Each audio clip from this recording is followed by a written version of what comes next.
Hello and welcome back to this course. Today in this video, we will discuss about the remaining part of the exception handling. In our previous video, we have discussed about the default throw and our on catch block. In this video, we will discuss about our on throw and the default catch of the Java. So without wasting our time, let's create a code in our NetBeans. Now to use my on throw, I have to use the throw keyword. Throw is a keyword that helps us to throw our own exception in the coding basically. So for example, I create a little program here.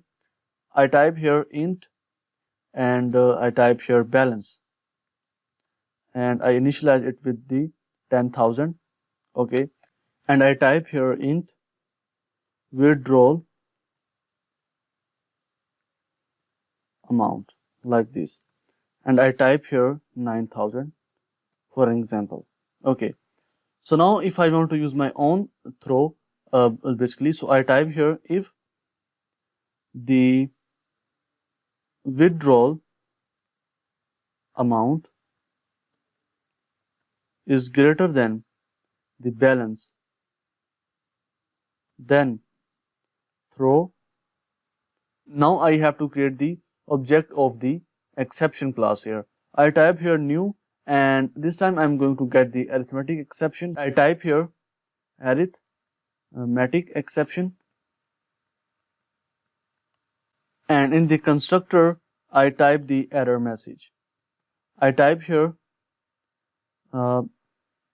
you don't have enough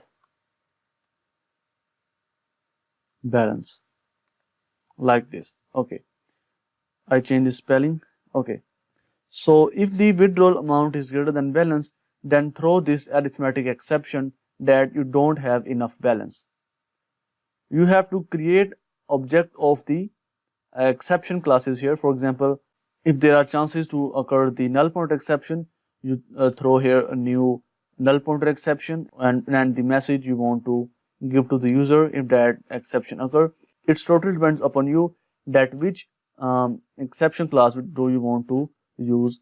So in this case, this is a mathematical calculation, so I use the arithmetic exception, and after that I type here balance equals to balance minus withdrawal amount. Okay, and I print a statement here, system.out.println amount withdrawal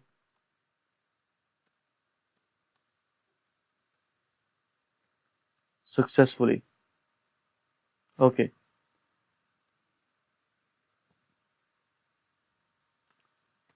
and also print a statement here, system.out.println our program is going to continue.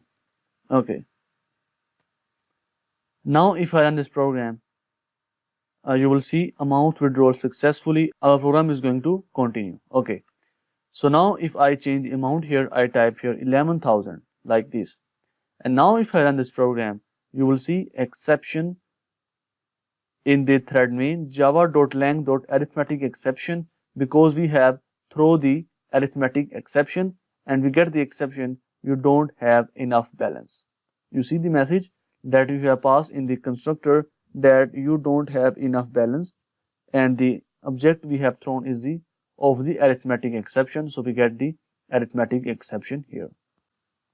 Now in this case, we are throwing our own exception, and the Java default catch mechanism is catching that object. In our previous video, we have created our own catch block and Java is throwing the exception, but this time we are throwing the exception and Java default catch mechanism is catching that exception and showing us on the screen.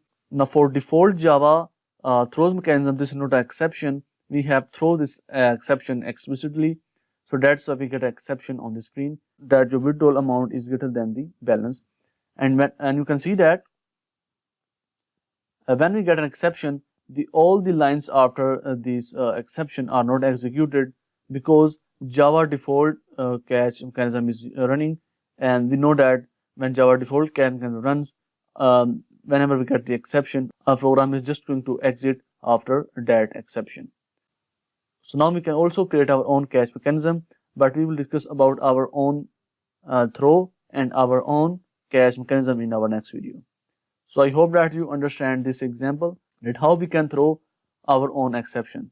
In this case, we have the exception that if the withdrawal amount is greater than balance, then throw the arithmetic exception object, new arithmetic exception, and pass this message in the constructor that I want to show this message as the exception. Now one more thing, that you always have to create the object of the exception class. Here you can use any exception class like arithmetic exception, null pointer exception, or any other exception class. You can create object of any exception class here and throws your own exception. So I hope that you understand about our own throw and Java default catch mechanism. So if you feel any problem, you can definitely ask me a question. I will help you. In our next video, we will discuss about our own throw and our own catch block. So that's it for this video. I will see you in next video.